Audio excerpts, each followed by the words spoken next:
कक्षा को शुरू करते हैं मंगलाचरण से। नमो अर्हन्ताणं नमो सिद्धाणं नमो आयर्याणं नमो वज्झायाणं नमो लोए सवसाहूणम्। तीन भुवन में वीतराग विज्ञानता शिव स्वरूप शिव का नमः त्रयोग संहारी के।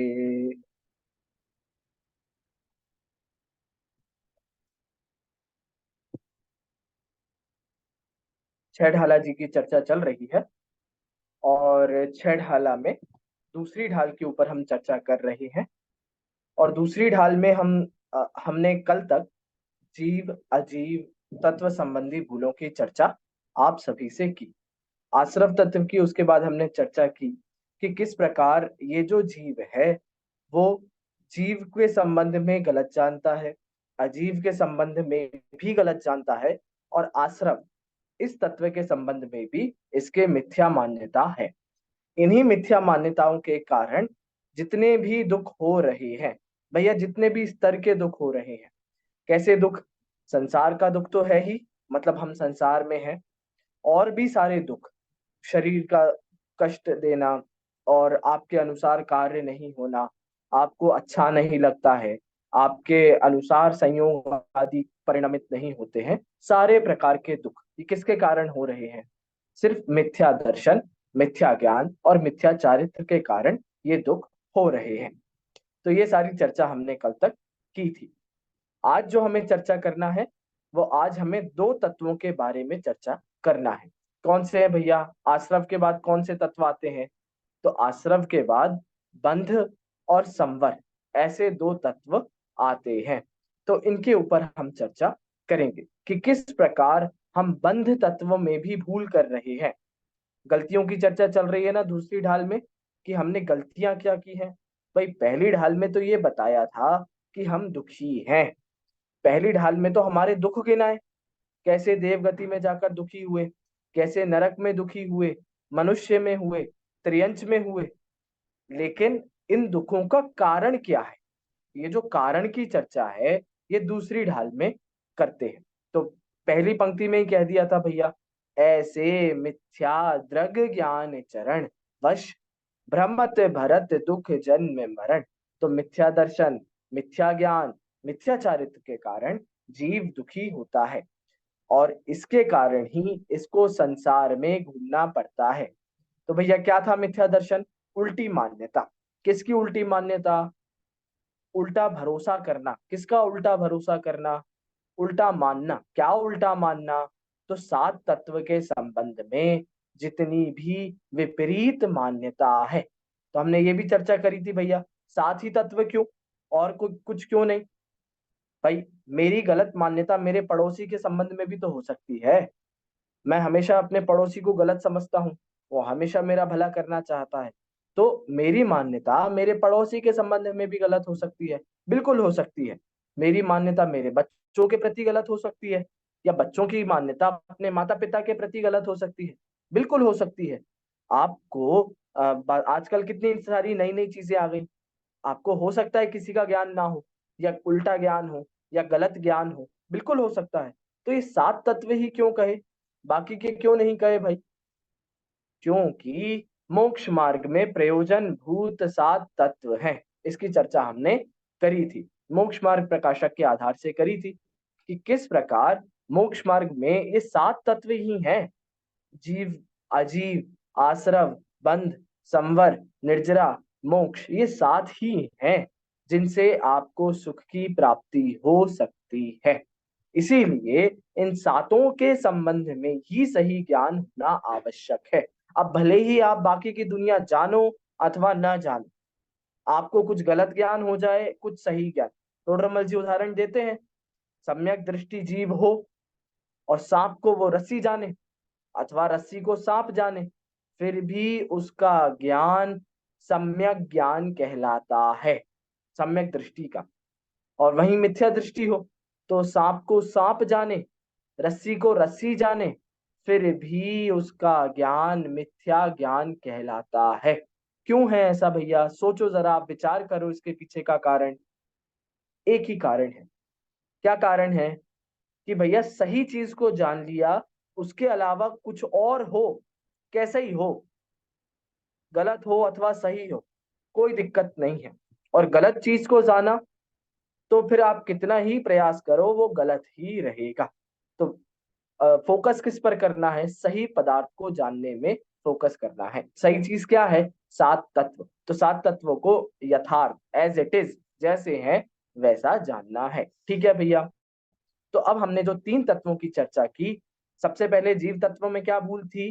जीव को अजीव माना। ठीक है? अजीव तत्व संबंधी क्या भूल थी? अजीव को जीव माना। अच्छा, आश्रव तत्व संबंधी क्या भूल थी?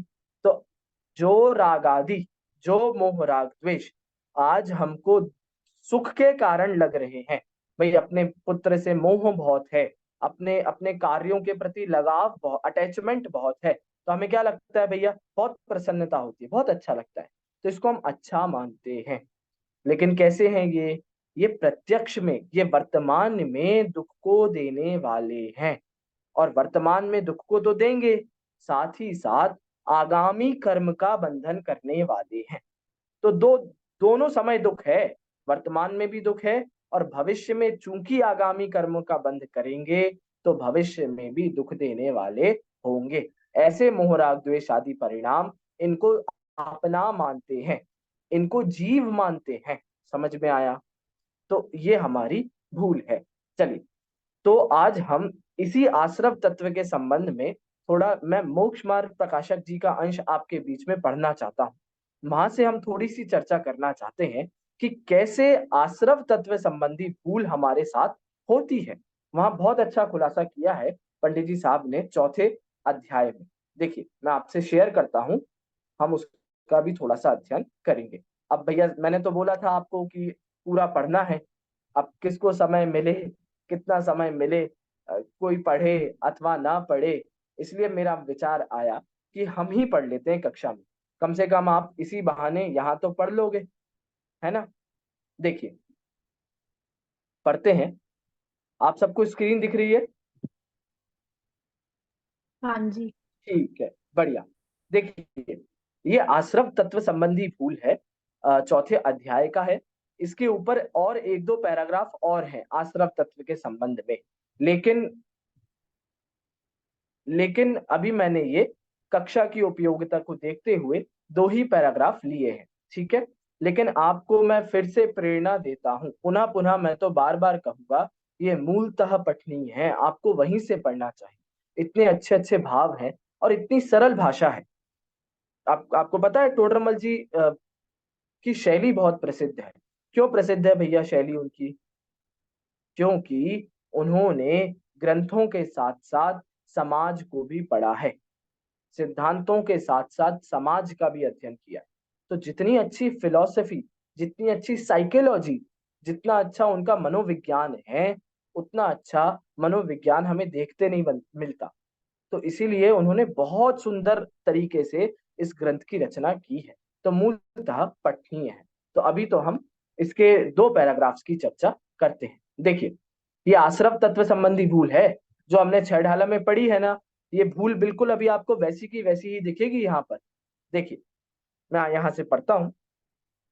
तथा ये मिथ्यात्व कषाय भाव आकुलता सहित है, इसीलिए वर्तमान दुखमय है और कर्म बंध का कारण है, इसीलिए आगामी काल में दुख उत्पन्न करेंगे। देखिए क्या कहा, ये जो मिथ्यात्व आदि भाव थे, मिथ्यात्व आदि मतलब हमने तीन भावों की चर्चा की थी ना कल। मिथ्यात्व आदि या राग आदि, यदि ये शब्द का प्रयोग किया जाए तो आपको तीन भाव लेने हैं। भैया कौन कौन से हैं कमलाक्षी जी? तीन भाव कौन कौन से हैं? द्वेष। बिल्कुल, मोह राग और द्वेष। तो मिथ्यात्व आदि भाव माने क्या? मोह, राग और द्वेष। तो देखिए, मिथ्यात्व माने मोह, उल्टी मान्यता, और कषाय भाव माने क्या? राग और द्वेष। आपको पता है चार कषायों का विभाजन? चार कषाय तो आपको पता है भैया सभी को, क्रोध, मान, माया और लोभ। अब इन चार कषायों में राग और द्वेष का विभाजन होता है। कैसे होता है भैया? क्रोध और मान तो द्वेष रूप है। कैसे हैं?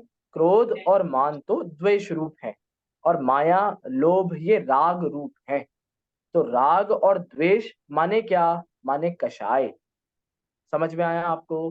तो राग द्वेष कहो, कषाय कहो, क्रोध मान माया लोभ कहो, अथवा अथवा चारित्र मोह कहो, ये सब कैसे हैं? ये सब एकार्थवाची हैं, पर्यायवाची हैं। समझ में आया भैया? तो यहाँ क्या लिख रहे हैं? मिथ्यात्व, कषाय भाव आकुलता सहित हैं। अच्छा बताइए, आप विचार कीजिए, कषायों से आकुलता होती है कि नहीं होती है भैया? यदि आपको क्रोध हो गया है, यदि आपको गुस्सा आ रहा है, तो आपको पता, ये गुस्सा सामने वाले को कष्ट देने से पहले अपने आप को कष्ट देता है। किसने लिखा है ये? क्रोध एक अग्नि के समान है, जिससे सबसे पहले स्वयं जलते हैं और फिर सामने वाला जले तो जले। ये एक हिंदी के बहुत बड़े लेखक हुए हैं, रामचंद्र शुक्ल का नाम सुना है आप सभी ने? शुक्ल, रामचंद्र शुक्ल एक बहुत प्रसिद्ध लेखक हुए हैं। उन्होंने अपने एक आलेख में, एक लेख में ऐसा लिखा, उन्होंने, निबंध है उनका, क्रोध नाम से एक निबंध है, उसमें ऐसा उन्होंने लिखा कि क्रोध करने वाला व्यक्ति पहले स्वयं को कष्ट पहुंचाता है, फिर उसके बाद सामने वाले की बात आती है। तो ये आकुलता सहित है ना क्रोध? अच्छा मान देखो, मान, मान आकुलता सहित है कि नहीं है भैया? अब कोई सभा लगी है, हमने बहुत दान दिया सभा में, तो हमें क्या अपेक्षा होती है? हमारा नाम हो, हमारा नाम लिखा जाए, हमें स्टेज पे बुलाया जाए, सम्मान किया जाए। या आपने कहीं और बाहर अन्यत्र दान दिया, तो आपको ऐसी उम्मीद होती है कि भैया दो चार लोग हमसे पूछें, हमारी तारीफ करें, और नहीं करें कदाचित तो आकुलता होती है कि नहीं होती है भैया? तो मान भी, ऐसे ही मायाचारी में भी आकुलताएं हैं। मायाचारी में कैसी आकुलताएं हैं? डर रहता है हमारी चोरी पकड़ी ना जाए, हमारा झूठ पकड़ा ना जाए, हमारी कुटिलता पकड़ी ना जाए। समझ में आ रहा है आपको? बहुत सरल है, हमारे रोज के जीवन से ये सारी बातें मिलती जुलती हैं। देखिए, ऐसी लोभ में भी आकुलता है, इच्छाएं पूरी नहीं होती हैं, संतुष्टि नहीं होती है, आकुलताएं हैं। तो क्या कह रहे हैं भैया? ये राग और द्वेष और मोह आकुलता सहित है, इसीलिए वर्तमान दुखमय है। इसका वर्तमान में होना हम सभी के लिए दुखमय ही है। समझ में आया? देखिए, ये किसका विस्तार है? कल हमने पढ़ा था ना, रागादि प्रकट ये दुख देन। कल पढ़ा था ना हमने, राग आदि प्रत्यक्ष में दुख को देने वाले हैं। ये उसी का विस्तार चल रहा है यहाँ, मोक्ष मार्ग प्रकाशक जी में उसी का विस्तार है ये। क्या है? मिथ्यात्व कषाय भाव आकुलता सहित है, इसीलिए वर्तमान दुखमय है। और क्या कहते हैं देखो आगे, और कर्म बंध के कारण है, इसीलिए आगामी काल में दुख उत्पन्न करेंगे। अब यही राग द्वेष मोह अभी कर रहे हैं आप, इन परिस्थितियों में कर रहे हैं, इस समय कर रहे हैं। इससे क्या हो रहा है? इससे आगामी कर्म का बंध हो रहा है, इससे भविष्य काल के कर्मों का बंध हो रहा है। तो अभी भी दुखी, और कर्म का बंध होगा तो भविष्य में भी दुखी। तो हो गया भैया, वर्तमान में भी दुख है, भविष्य में भी दुख है, ऐसा। अच्छा गलती क्या है? अब ये तो स्वरूप बता दिया, ये तो वास्तविकता है। अब तो अब गलती क्या कर रहे हैं हम? देखिए, ऐसा उन्हें नहीं मानता है। कैसा नहीं मानता है? उन्हें दुख रूप नहीं मानता है, उन्हें अच्छा मानता है, उन्हें उपादेय मानता है। देखिए, और क्या कह रहे हैं आगे, भला जान इन भावों रूप होकर स्वयं प्रवर्तिता है। कितनी अच्छी बात कही उन्होंने, इन भावों को भला जानता है, उसे क्या लगता है? अच्छे लगते हैं। अभी आगे कारण देंगे तोड़रमल जी, क्या कारण देंगे क्यों अच्छे लगते हैं। देखिए, तथा वह दुखी तो अपने इन मिथ्यात्व कषाय भावों से होता है, और वृथा ही औरों को दुख उत्पन्न करने वाला मानता है। देखिए, है ना हम सभी के जीवन की बातें। अब दुखी किसके कारण हो रहे हैं हम? हमने पहले दिन बहुत चर्चा करी थी भैया। हम किसी भी कारण से दुखी हो रहे हैं, वो कारण क्या है? दुखी अपने मिथ्यात्व और कषाय भावों से होता है। दुख का कारण क्या है? मिथ्या दर्शन, ज्ञान और चारित्र। तो अपने कारण दुखी हुआ, लेकिन क्या करता है? वृथा ही औरों को दुख उत्पन्न करने वाला मानता है। उनके कारण मैं दुखी हुआ, उनके कारण मेरा काम नहीं हुआ, उनके कारण मेरी इच्छा पूरी नहीं हुई, उनके कारण मुझे घूमने जाना था बाहर, मैं नहीं जा पाया, उनके कारण मुझे खेलना था, मैं नहीं खेल पाया, उनके कारण मुझे खाना खाना था, मैं खाना नहीं खा पाया। समझ में आया? तो दुख किसका था भैया? सामने वाले का था, पर पदार्थों का था, या अन्य वस्तुओं का था, या निमित्त का था, या स्वयं के मोह राग द्वेष का था? समझ में आया?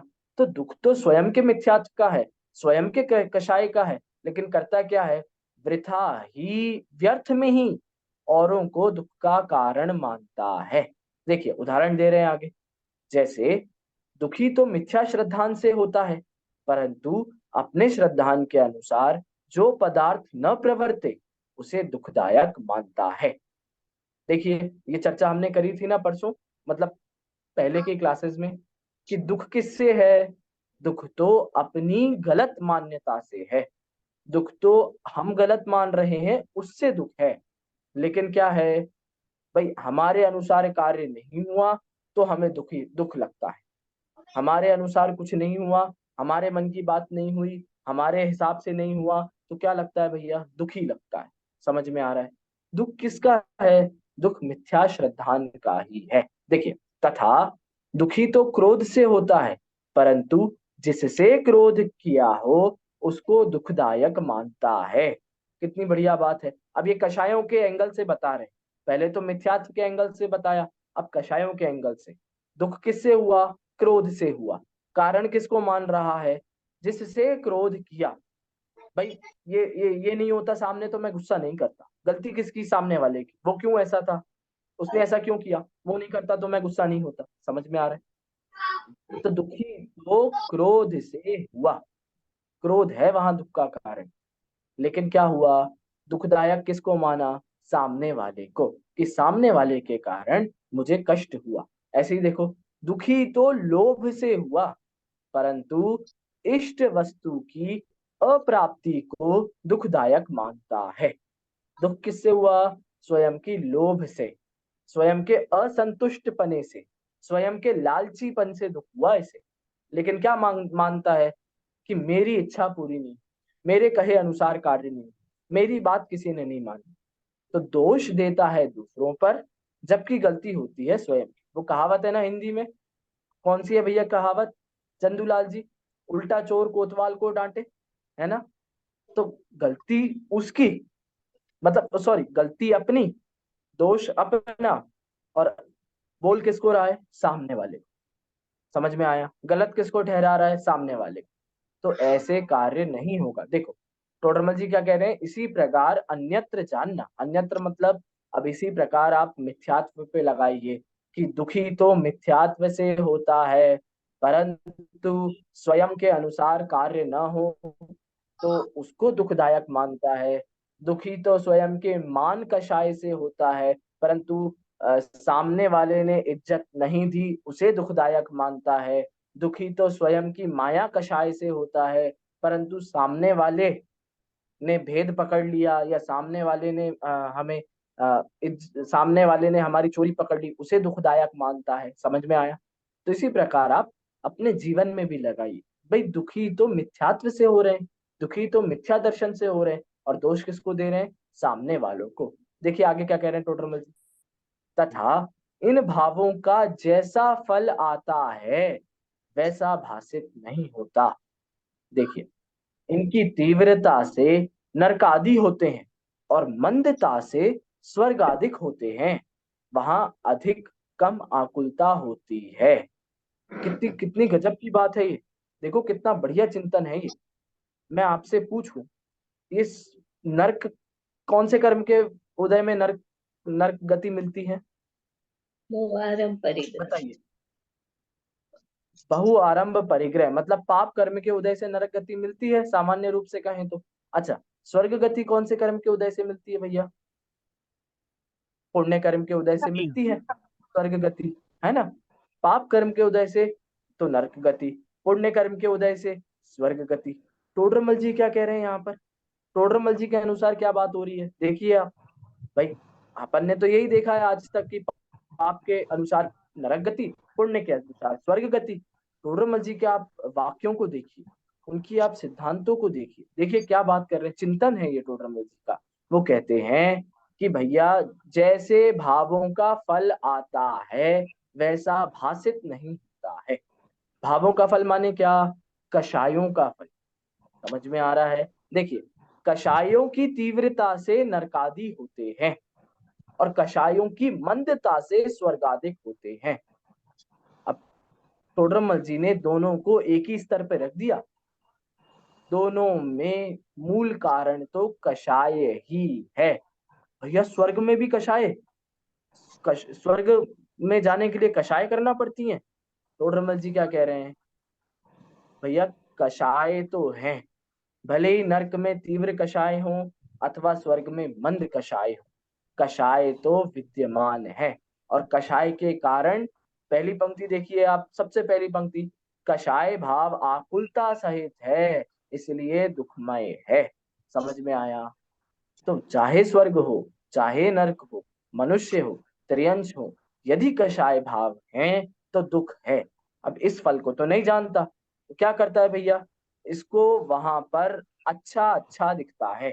अच्छा अच्छा माने स्वर्ग है, हमने वर्णन किया था, अभी चर्चा की थी हमने, कैसे कैसे इंद्र होते हैं, कैसी कैसी सामर्थ्य होती है, कैसे कैसे भोग मिलते हैं, उन्हें ये अच्छा मानता है।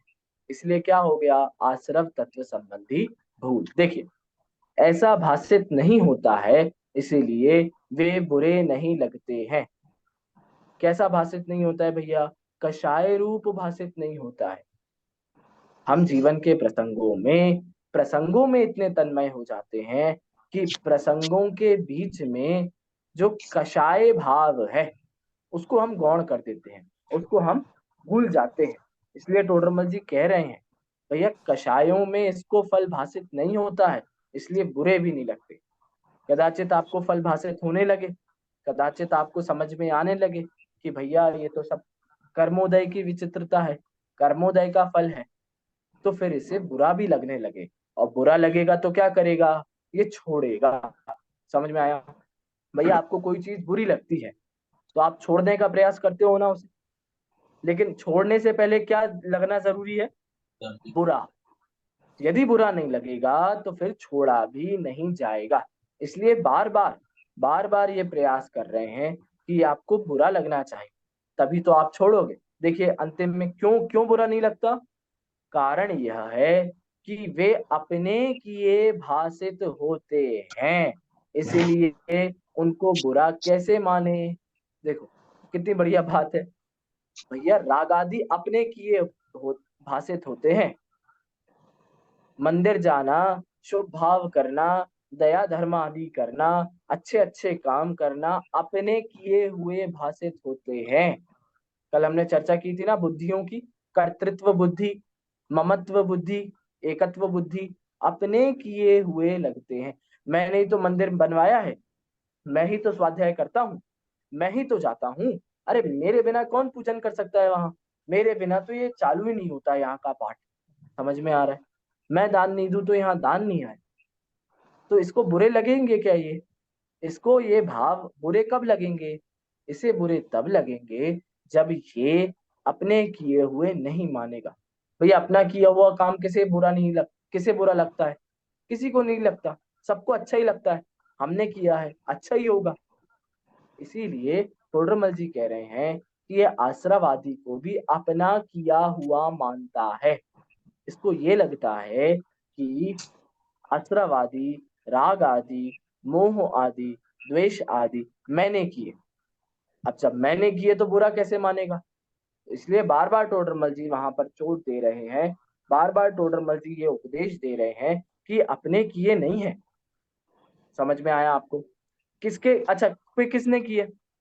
राग आपने नहीं किया, द्वेष आपने नहीं किया, मोह आपने नहीं, फिर कहाँ से हुआ? फिर कैसे हुआ? तो इसका भी तो विचार करना पड़ेगा। नहीं तो हमको क्या लगता रहेगा, अभी तक तो यही लग रहा है कि हमने किया, तो भविष्य में भी यही लगता रहेगा कि हम ही कर रहे हैं। तो आप बता दो ना किसने किया। भैया ये तो पर पदार्थों के निमित्त से उत्पन्न होने वाले आत्मा के विकारी भाव हैं। समझ में आ रहा है? कठिन तो नहीं पड़ रहा है दिनेंद्र भैया? सरल सरल बातें हैं ना, कठिन तो कुछ नहीं है। ये कठिन लगे तो बहुत अच्छी बात है, लगना चाहिए, जिससे हमारा अभ्यास बढ़ेगा, हमें रुचि होगी, हमें बार बार लगेगा कि ये हमें समझना बाकी है। रूबी जी क्या बोला? ये आश्रावादी फिर क्या कहाँ से उत्पन्न हो रहे हैं? पर पदार्थों के निमित्त से आत्मा में उत्पन्न होने वाले विकारी भाव हैं। समझ में आया? आत्मा के हैं क्या? नहीं। क्यों नहीं है आत्मा के? आत्मा के होते तो फिर सिद्धों में भी होना चाहिए था। समझ में आया? आत्मा के होते तो अरहंत अवस्था में भी होना चाहिए था। आत्मा के होते तो फिर मुनिराज आदि के भी होना चाहिए थे। आत्मा के होते तो हम इनसे कभी छूट ही नहीं पाते, फिर ये जिनवाणी पढ़ना व्यर्थ हो जाता। ये जिनवाणी में जो उपाय लिखे हैं मोक्ष के, सब व्यर्थ हो जाते। इसीलिए ये आत्मा के नहीं है, ये आत्मा के विकारी परिणाम हैं। विकारी मतलब क्या? टेम्पररी। विकारी माने क्या? टेम्पररी, परमानेंट नहीं है, हमेशा नहीं रहेंगे। इसीलिए हमें यदि इनसे पार होना है, हमें यदि इनसे छूटना है, तो भैया क्या करना पड़ेगा? इन विकारी भावों को विकारी समझना पड़ेगा। भैया क्षणिक भावों को, टेम्परेरी भावों को टेम्पररी समझना पड़ेगा। समझ में आया? ठीक है, चलिए। तो ये तो हमारी चर्चा हुई आश्रव तत्व के संबंध में। तो टोडरमल जी ने थोड़ा और स्पष्ट कर दिया कि कैसे हम कषायों में बहकर अपने आप को कषाय वाला मानते हैं। समझ में आया? और मैं आपको उदाहरण दूं, अभी हम सब में जितना ज्ञान है, हम उसी ज्ञान से अपना आकलन करते हैं कि नहीं करते हैं भैया? किशोर जी, हमें आपको अभी डॉक्टर, आपने डॉक्टरी की पढ़ाई करी है, आपको डॉक्टरी का पूरा ज्ञान है, तो आप अपने ज्ञान का आकलन किससे करते हो भैया? डॉक्टरी से करते हो। मुझे, मेरे ग्रेजुएशन तक की पढ़ाई है, आगे मैं मास्टर्स की पढ़ाई कर रहा हूँ, तो मैं अपना आकलन किससे करूंगा भैया? अपने ज्ञान से करूंगा। ऐसे ही रूबी जी को भी ज्ञान है, मुकेश जी को भी ज्ञान है, चंदूलाल जी को भी, सुचिता, सबको अपना अपना ज्ञान है। सब अपने अपने ज्ञान से आकलन करते हैं अपना, सब अपने अपने हिसाब से अपने आप को देखते हैं। ये भी कषाय भाव है। समझ में आया? कैसे कषाय भाव है भैया? कैसे मिथ्यात्व है ये? मोह है शुद्ध ये, शुद्ध राग है, उल्टी मान्यता है। कैसे है भैया? अपूर्ण ज्ञान है। ये जो हम अपने ज्ञान से आकलन कर रहे हैं ना, ये ज्ञानावरण कर्म के आधार से आकलन कर रहे हैं। जितना क्षयोपशम हुआ उस आधार से आकलन कर रहे हैं। लेकिन हम सबका ज्ञान पूर्ण है कि नहीं है? आप सब में, हम सब में केवल ज्ञान प्राप्त करने की योग्यता है कि नहीं है?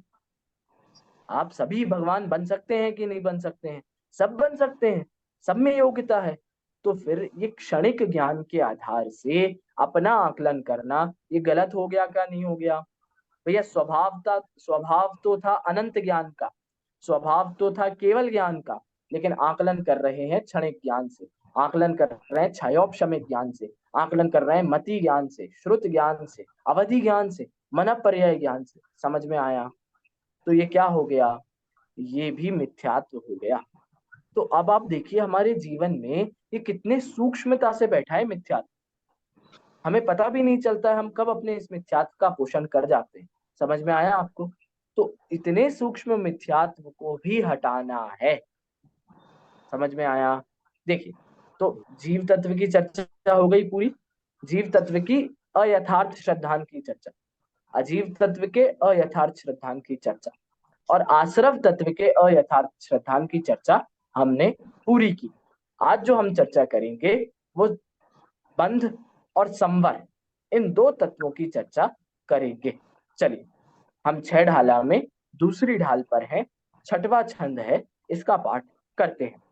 मैं यहां से करूंगा, आप सभी अपने स्थान से कीजिए।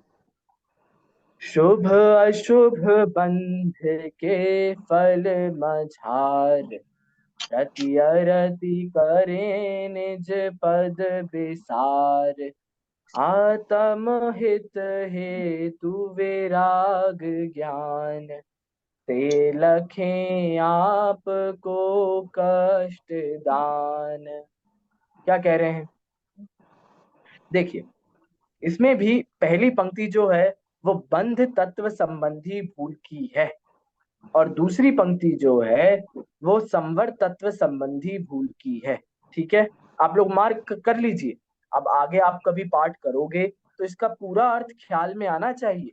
आपको ख्याल आना चाहिए कि यहाँ हमारी भूलों की चर्चा चल रही है, हमने क्या गलती करी वो चर्चा चल रही है ना। देखिए, पहली पंक्ति किसकी है भैया? बंध तत्व संबंधी भूल की है। तो पहले बंध तत्व समझ लें। आश्रव माने क्या था? कर्मों का आना।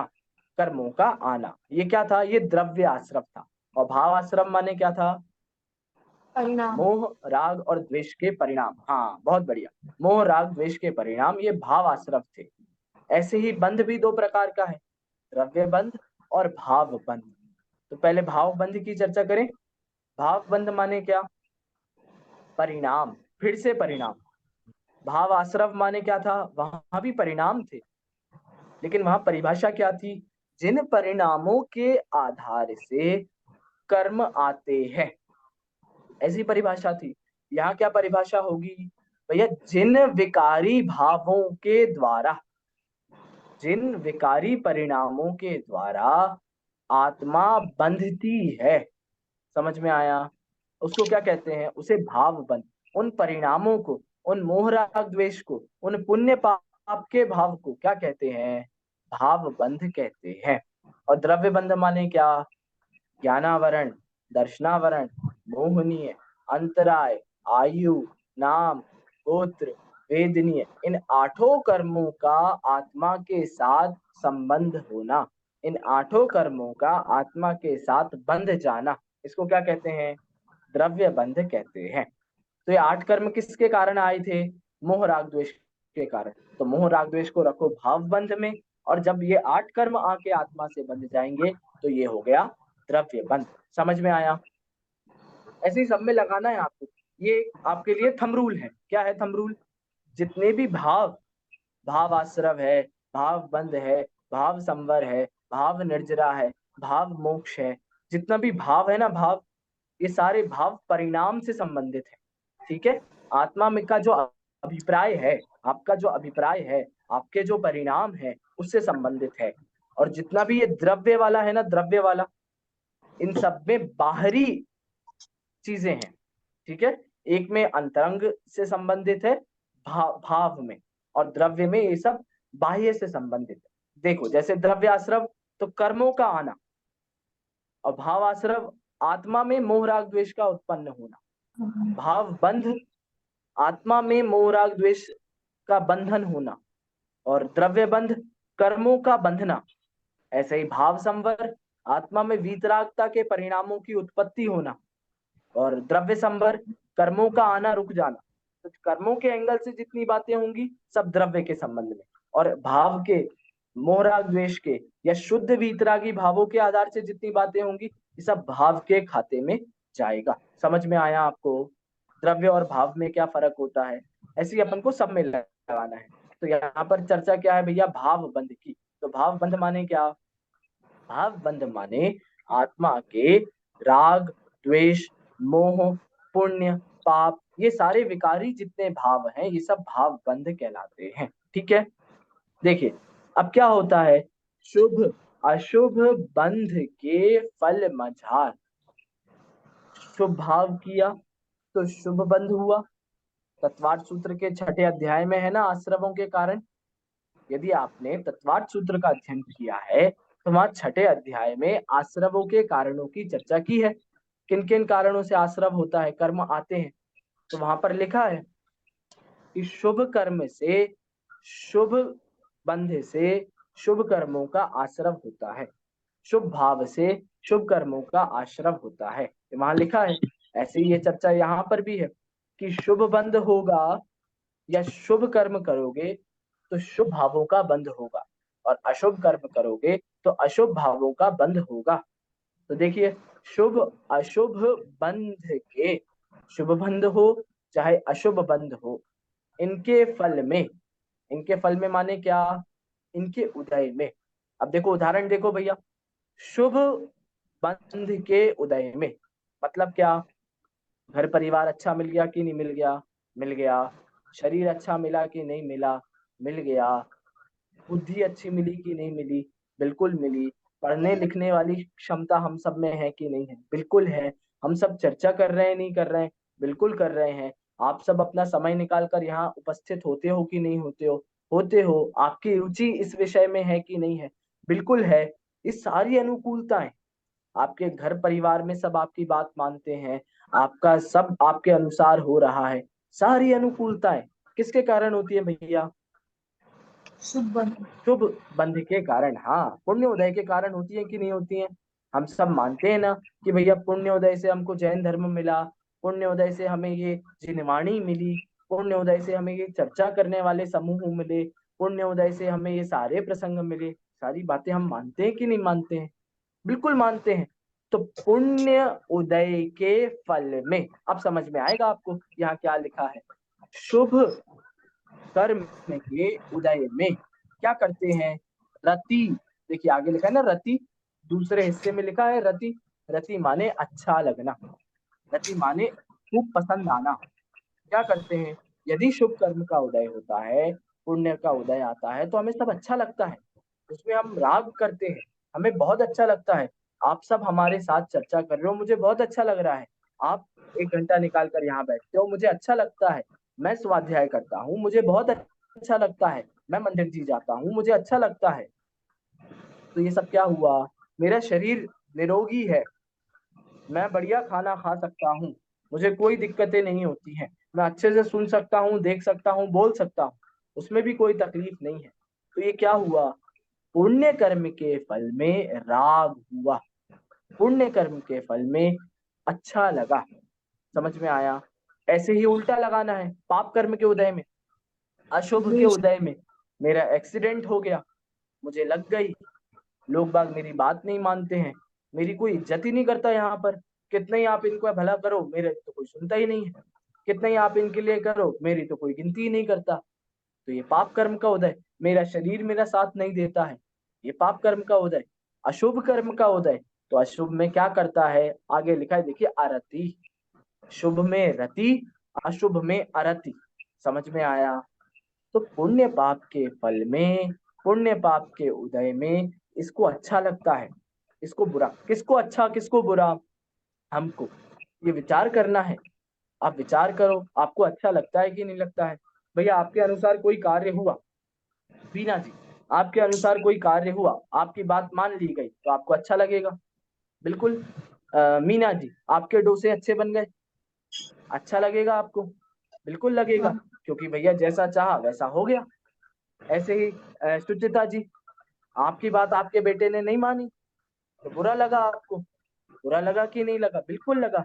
आपके अनुसार काम नहीं हुआ मुकेश जी, तो आपको बुरा लगा, है ना भाई। किशोर जी, आपने किसी को दवाई दी और वो ठीक नहीं हुए, तो आपको बुरा लगा कि भैया हमने तो दी, वो ठीक नहीं हुए। तो ये शुभ और अशुभ, पुण्य और पाप, इनके फल में अच्छा और बुरा लगता है। तो फिर क्या होता है इसमें, दिक्कत क्या है भैया, ये तो लगता है, लगने दो, क्या दिक्कत है। ये तो कब से लगता आ रहा है, हमें तो शुरू से लगता आ रहा है, और सबको लगता है, हम अकेले थोड़ी ना है, हम एक्स्ट्रा ऑर्डिनरी थोड़ी ना है जो हमें ही लगता है, सबको लगता है। इसमें क्या गलती है, देखिए आगे आगे क्या शब्द लिख रहे हैं, निज पद विसार। निज पद मतलब आत्मा को, आत्मा के स्वभाव को, स्वयं को, अपने आप को विसार। विसार माने भूल जाता है, विसार मतलब ध्यान नहीं रखता है। क्या बात हुई, शुभ कर्म का उदय हो, अशुभ कर्म का उदय हो, इसे अच्छा या बुरा लगता है, लेकिन ये अपने आत्म स्वरूप का ध्यान ही नहीं रखता। जिस दिन इसे आत्म स्वरूप का ध्यान आ जाएगा, जिस दिन इसे ये पता चल जाएगा कि मैं इन अच्छे, इन बुरे कर्मों से भिन्न हूँ, इनके उदय में ये सुख दुख होना मेरा स्वरूप नहीं है। जिस दिन इसे ये ख्याल में आएगा, उस दिन इनको इन कर्मों में बुरा अच्छा नहीं लगेगा। वीतरागता कहते हैं ना, उदासीन हो जाना। कहते हैं ना भैया मैं तो सबसे उदास हो गया। एक ऐसा ऐसे कितने ही प्रसंग आते हैं भैया हमारे जीवन में। अब आप जैसे मैं अपना ही उदाहरण देता हूँ, हमारे यहाँ का उदाहरण देता हूँ कि हम हॉस्टल में रह रहे हैं। और हॉस्टल में तो सारे बच्चे एक साथ रहते हैं। भैया 5-6 लोग एक साथ एक जगह रह रहे हैं। अब 5-6 लोग जब एक साथ एक जगह पर रहते हैं, तो सबके विचार तो अलग अलग होते ही हैं। सबके एक साथ तो भाव मिलते नहीं है। कोई कहे कुछ करना है, कोई कहे कुछ करना है। तो आप मान लो कि आपकी बात नहीं सुनी गई, आपको इग्नोर कर दिया गया, बाकी 5 एक तरफ हो गए और आपको अकेला रख दिया। आपको इग्नोर कर दिया, कहा भैया हम तुम्हारी बात नहीं सुनेंगे, तुम्हें जो करना है तुम करो, तो लेकिन ये काम तो ऐसे ही होगा इस कमरे में, इस रूम में। आपको बुरा लगा। फिर आपने क्या प्रण ले लिया, आपने क्या नियम ले लिया कि मैं आगे से इनसे बात नहीं करूंगा। तो अब क्या हुआ, तो हमारा नियम हो गया। तो नियम हुआ, त्याग हुआ। इस त्याग का फल है कि नहीं है कुछ? इस त्याग का कोई फल नहीं है। इस नियम का कोई फल नहीं है। ऐसे व्रत आदि का भी कोई फल नहीं होता। ये तो एक मैंने उदाहरण दिया। क्यों नहीं है? क्योंकि मेरा जो नियम था, मेरा जो त्याग था, वो कैसा था? कषाय वाला था, कषाय पूर्वक था, द्वेष बुद्धि का था। मैंने तो गुस्से में बोला था कि मैं बात नहीं करूंगा आगे से तुमसे, मैं तुम्हारी बात कभी नहीं मानूंगा आगे से, यदि तुम नहीं मानोगे तो। समझ में आया? तो ये नियम और त्याग भी कोई कार्यकारी नहीं है जब तक उनमें कषाय भाव हो, जब तक वो द्वेष बुद्धि से लिए गए हों। भाई लोगों को तो कहने के लिए कह दो कि नहीं नहीं, मुझे तो पूरा ख्याल है कि ऐसा कार्य नहीं करना चाहिए, इसलिए मैंने इसका त्याग कर दिया, लेकिन अंतरंग में आपके कषाय हो। समझ में आ रहा है? तो ऐसे त्याग का भी कोई अर्थ नहीं है, कोई मतलब नहीं है। तो क्यों नहीं है? क्योंकि वहां भी द्वेष है, वहां भी अरति का भाव है, वहां भी पाप कर्म के उदय में आप भले ही दुनिया को दिखाने के लिए उदासीन हो गए हो, लेकिन वो उदासीनता वास्तविक उदासीनता नहीं है। आपको पता उदास होना माने क्या होता है? उदास होना माने पर पदार्थों का यथार्थ स्वरूप समझकर अपने स्वरूप में प्रसन्न रहना। उदास रहना माने रोना धोना नहीं, उदास रहना माने प्रसन्न होना होता है। गुरुदेव श्री थे ना, कांजी स्वामी गुरुदेव श्री, वो ऐसा ही अर्थ करते थे। वे कहते थे उदासीन हो जाओ। उदासीन हो जाओ माने क्या? वो कहते थे पर पदार्थों को छोड़ दो, ऐसा अर्थ नहीं है। या पर पदार्थों से लड़ाई कर लो, सामने वाले से लड़ाई कर लो और उदासीन हो जाओ, ऐसा भी अर्थ नहीं है। वो कहते थे भेद विज्ञान करके, स्वरूप और पर पदार्थों में भिन्नता करके अपने आत्मा में प्रसन्न हो जाओ, ऐसे होती उदासीनता। तो यहाँ क्या कह रहे हैं? यहाँ शुभ कर्म का उदय हो या अशुभ कर्म का उदय हो, इसके फल को भूल कर इसमें पुण्य पाप करते हैं, इसमें अच्छा बुरा करते हैं। इससे क्या दिक्कत है? इससे दिक्कत ये है कि अपनी आत्मा को भूल रहे हैं। क्योंकि आत्मा का स्वभाव तो ऐसे सुख दुख करने वाला नहीं था। आत्मा का स्वभाव तो निरंतर सुखी रहना है। समझ में आया आपको? तो ये गलती हो गई। किसकी गलती है ये बंध की है। यहाँ भैया बंध तो कहीं लिखा ही नहीं है। ये बंध लिखा है ना, शुभ अशुभ बंध के फल मझार। तो इसका मतलब ये जो शुभ कर्म और अशुभ कर्म जब आत्मा से बंध जाते हैं और इनका जब उदय आता है, तो ये चर्चा किसकी है? बंधने के बाद जब ये हमारे उदय में आते हैं, उस प्रसंग की चर्चा है।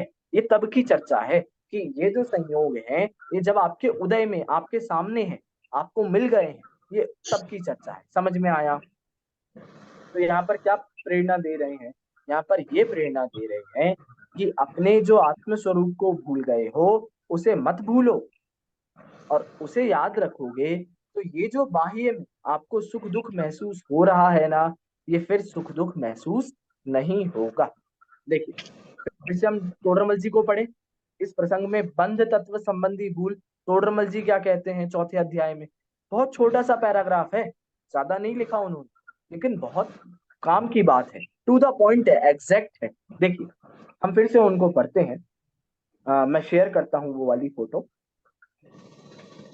उसमें टोडरमल जी हमें उदाहरण देंगे कि कैसे हम पुण्य और पाप के फल में अच्छे और बुरे की भावना करते हैं, हमें करना क्या चाहिए और हम करते क्या हैं। देखिए, बंध तत्व संबंधी अयथार्थ श्रद्धान, बस ये इतना सही है, जितना आपके स्क्रीन पर है ना, सिर्फ इतना सही है।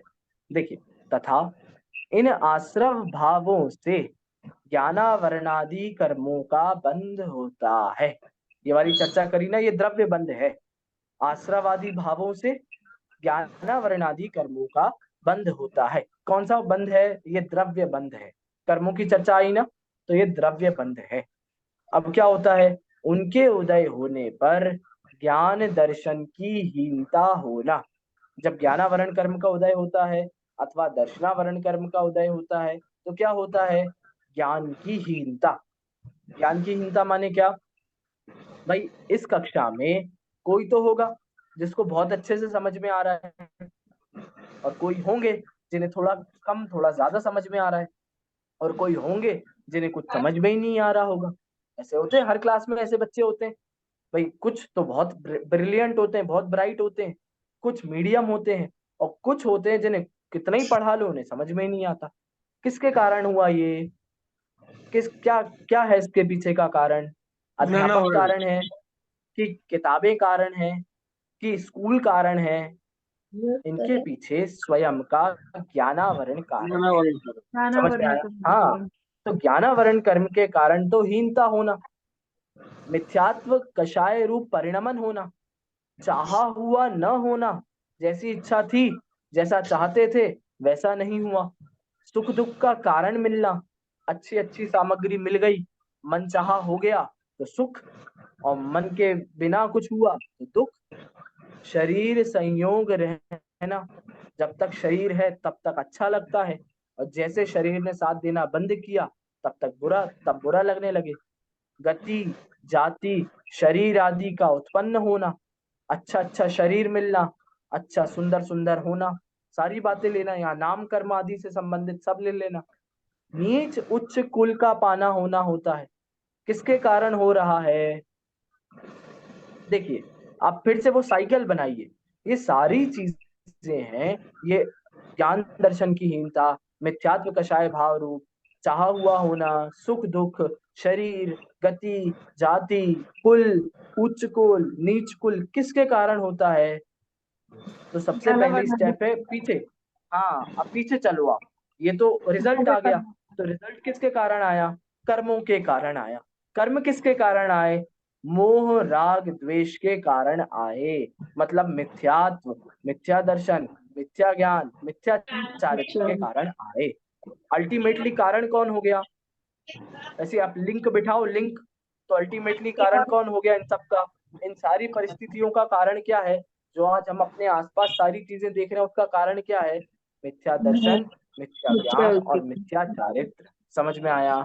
ये बार बार आपको जोड़ना पड़ेगा पीछे तक, बार बार आपको वहां तक लेके जानी पड़ेगी बात, तभी आपको ये रियलाइज होगा कि भैया, दुख का कारण पर पदार्थ नहीं है। देखिए आगे क्या कहते हैं, इनके होने में मूल कारण कर्म है। टोडरमल जी स्वयं कह रहे हैं, इन सब का निमित्त क्या है? मूल कारण क्या है? कर्म है। उसे तो पहचानता नहीं है क्योंकि वह सूक्ष्म है। वे ज्ञानावरण कर्म किसने देखा? आप में से कोई है जिसने ज्ञानावरण कर्म देखा हो? कोई हो तो बताओ भैया, हाथ खड़ा करके।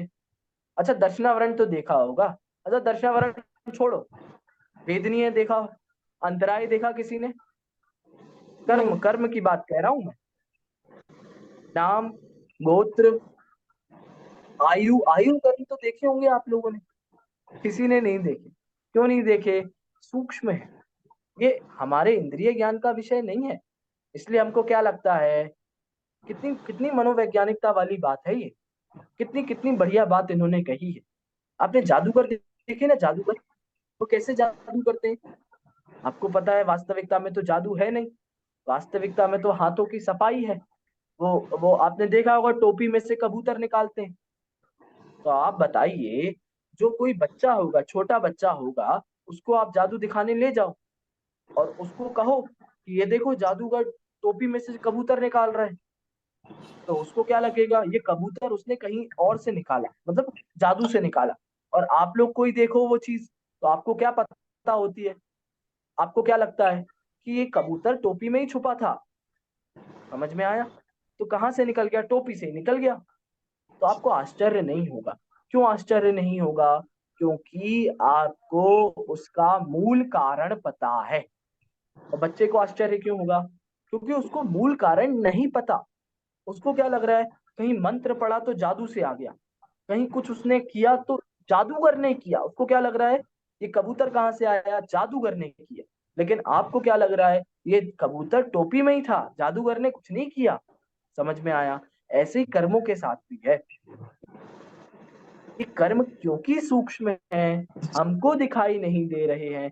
तो अब ये सारे जो संयोग हैं, ये शरीर है, ये घर है, ये कपड़े हैं, ये क्या क्या क्या लगता है हमको, किसने किया? क्या लगता है? ये जो ज्ञान की हीनाधिकता है, ज्ञान की अधिकता है, क्या लगता है किसने किया? लगता है हमने किया। क्यों ऐसा लगता है? क्योंकि हमको कर्म दिखाई नहीं देते हैं। और जिस दिन ये आपको श्रद्धान हो जाए कि भैया ये तो कर्म के उदय से जनित अवस्थाएं हैं, उस दिन कर्तृत्व का भार छूट जाएगा। उस दिन आपके कर्तापने का भार नहीं रहेगा। देखिए क्या कह रहे हैं, कर्म तो सूक्ष्म है, दिखाई नहीं देते हैं, तथा वह इसको, इन कार्यों का कर्ता दिखाई नहीं देता है। तो वास्तविक कर्ता तो दिखता नहीं है, तो क्या मान लेता है कि मैंने किया, सामने वाले ने किया। खाना बनाया, किसने बनाया? मैंने बनाया। कपड़े पहने, किसने पहने? मैंने पहने।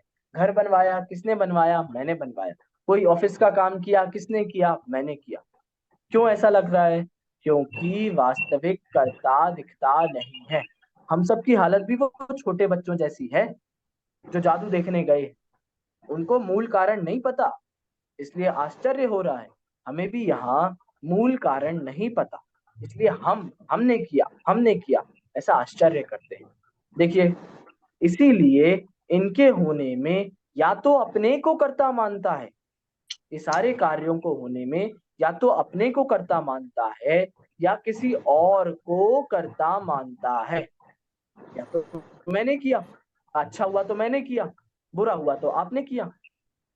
लेकिन वास्तव में किसने किया था? मूल कारण तो कर्म थे। अब मान किसको रहे हैं, अपने को या सामने वाले को? तो हो गया ना विपरीत श्रद्धान।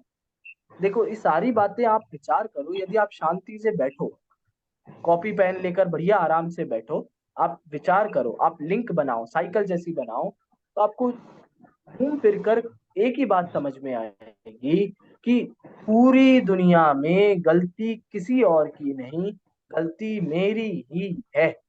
समझ में आया? ये आपको मैं डिमोटिवेट करने के लिए नहीं कह रहा हूँ, आप दुखी हो जाओ, या मैं आपका बुरा चाहता हूँ, या आपसे कोई मेरा द्वेष है इसलिए नहीं कह रहा हूँ। ये आपके माध्यम से मैं स्वयं को भी कह रहा हूँ, ये गलती मेरी ही है। कौन सी गलती? कि जो वास्तविक करता था उसको वास्तविक करता तो नहीं जाना, और जो अयथार्थ, मतलब जो गलत करता था या विपरीत करता था, उसको सही करता माना। वास्तविक करता थे कर्म, कर्म को नहीं जाना। और जो करता नहीं था, मतलब मैं और आप, उनको करता मान लिया। देखो आगे क्या कितना बढ़िया लिखा है, इनके होने में अपने को कर्ता मानता है या किसी और को ही कर्ता मानता है, तथा अपना या अन्य का कर्तापना भाषित न हो तो मूढ़ होकर भवितव्य को कर्ता मानता है। और आगे एक एक लेवल और आगे चले गए। क्या भैया? अच्छा, ये भूकंप आया कहीं भी, आ, किसने किसने किया भैया? चंदूलाल जी आपने किया क्या? वहां भूकंप आ गया तो आपके माध्यम से आया क्या? नहीं आया, तो आप तो करता नहीं। नहीं हुए। अच्छा कोई बात नहीं, बीना जी आपके माध्यम से आया होगा वहां भूकंप। अच्छा आपके माध्यम से भी नहीं आया, कोई बात नहीं। तो किसके कारण हुआ? ऐसा ही होना था। एक ये नई चीज और सीख ली हमने। कैसी? भवितव्य। ऐसे ही होना था तो हो गया, ऐसे ही करना था तो कर दिया, एग्जाम में फेल होना था तो हो गए। समझ में आया? ये कार्य नहीं होना था तो हो गया, ऐसा गलत होना था तो हो गया। हम क्या कर सकते हैं? तो टोडरमल जी यहाँ क्या कह रहे हैं, यहाँ पर ये विचारना चाहिए कि वास्तविक कर्ता जो कार्य हो रहा है उसका वास्तविक कर्ता तो कर्म था, और कर्म को न मानकर अन्यथा कर्ता को माना, स्वयं को माना, सामने वाले को माना, या तीसरा भवितव्यता को मान गया। भवितव्यता मतलब होने योग्य होता है, ऐसा होना था सो हो गया। ये किसने किया? होना था तो हो गया। वो किसने किया? ये क्या तोड़ा? किसने तोड़ा भैया? भैया ना मैंने तोड़ा ना इसने तोड़ा। कैसे टूटा? तो टूटना था तो टूट गया। ये भी मिथ्यात्व है। किसके संबंध में मिथ्यात्व है भैया? अब अंतिम बात है, ये भी मिथ्यात्व है। तो किसके संबंध में मिथ्यात्व है? बंध के संबंध में। बंध के संबंध में क्यों है? क्योंकि जब इनका उदय आता है, अब तो चाहे पुण्य उदय आए चाहे पाप उदय आए, चाहे आपकी बात मानी जा रही हो चाहे आपकी बात नहीं मानी जा रही हो, चाहे आपकी बुराई करी जा रही हो चाहे आपकी भलाई करी जा रही हो, चाहे आपकी बेइज्जती करी जा रही हो चाहे आपकी तारीफ करी जा रही हो, कितनी सारी चीजें हैं, आप लगा लीजिए। तो किसी भी परिस्थिति में यदि आपने स्वयं को कर्ता माना अथवा अन्य को कर्ता माना अथवा भवितव्यता को कर्ता माना, तो गलती किसकी है? स्वयं की ही है। क्यों? क्योंकि मूल कर्ता तो कौन है? कर्म है। मूल कर्ता तो कौन है? उन कर्मों के माध्यम से ये परिस्थितियां बनी। इसीलिए गलती किसकी? कर्मों की। और मान किसकी रहा है? अपनी मान रहा है। गलती माने कर्ता, गलती तो क्या कर्म की कहें, लेकिन गलती स्वयं की है कि वास्तविक कर्ता को न जानकर विपरीत कर्ता को वास्तविक कर्ता मानता है। यही इसकी बंध तत्व संबंधी भूल है। समझ में आया? तो आज जो हमने चर्चा की वो बंध तत्व के बारे में बहुत विस्तार से चर्चा की है। तो बंध तत्व में आप कंफ्यूज मत होना, आश्रव और बंध में कंफ्यूज मत होना। बंध में आप सिर्फ इतना विचार करो कि जितना ये पुण्य और पाप के उदय से आपको परिस्थितियां मिली हैं, संयोग वियोग मिले हैं, उसमें यदि आप रति और अरति मतलब राग और द्वेष करते हैं तो अपनी स्वभाव को भूल जाते हैं, और अपने स्वभाव को भूल गए मतलब दुखी हो गए। समझ में आया? तो बंध से यहाँ बंध के उदय की चर्चा की है। जो छह ढाला में बंध तत्व संबंधी भूल है ना, तो ये बंध से बंध के उदय की बात की है कि उदय में जीव के यदि ऐसे परिणाम होते हैं तो वो गलत हैं। समझ में आया? तो बंध तत्व की आज हमने चर्चा की। अब अगली कक्षा में क्या करेंगे? जो बचे हुए तत्व हैं उनके संबंध में क्या आप गलती करते हैं, उनके संबंध में क्या भूल होती है, उसको समाप्त करेंगे। और उसके बाद मिथ्या ज्ञान की चर्चा, उसके बाद मिथ्या चारित्र की चर्चा करेंगे। समझ में आया? कोई प्रश्न है? अच्छा, आप सभी में से किसी को? चलिए, बहुत अच्छा। भी मतलब प्रश्न नहीं है तो या तो आप सबको सब समझ में आ रहा है तो बहुत ही अच्छी बात है, या तो आपको कुछ समझ में नहीं आ रहा है तो उसके लिए तो फिर आप ही को प्रयास करना पड़ेगा, है ना भैया? तो आप, मेरी तो यही सलाह है कि आप जिनवाणी लेकर बैठे, पेंसिल लेकर हाथ में बैठे, और ये जिनवाणी को अपना बनाएं। अपना, जैसे बच्चे कैसे स्कूल में उसी वहीं पे नोट्स बना लेते हैं, वैसे ही आप जिनवाणी को अपना बनाएं। आप जिनवाणी में ही नोट्स बना ले, तो जब आप खोलकर पढ़ेंगे, जब पाठ करेंगे तो आपको ये सारे नोट्स दिखते रहेंगे। आपको ये विचार यहीं से आ जाएगा कि अच्छा ये चर्चा हुई थी, फिर ये चर्चा हुई थी। तो आप तो पेंसिल से जिनवाणी में ही नोट्स बना लीजिए, अपनी बनाइए जिनवाणी को और संभाल कर रखिए। समझ में आया आपको? चलिए, तो हम कक्षा को यहीं समाप्त करते हैं। सभी को जय जिनेंद्र। जय जय जिनेंद्र। जिनेंद्र। जय जिनेंद्र। जिनेंद्र।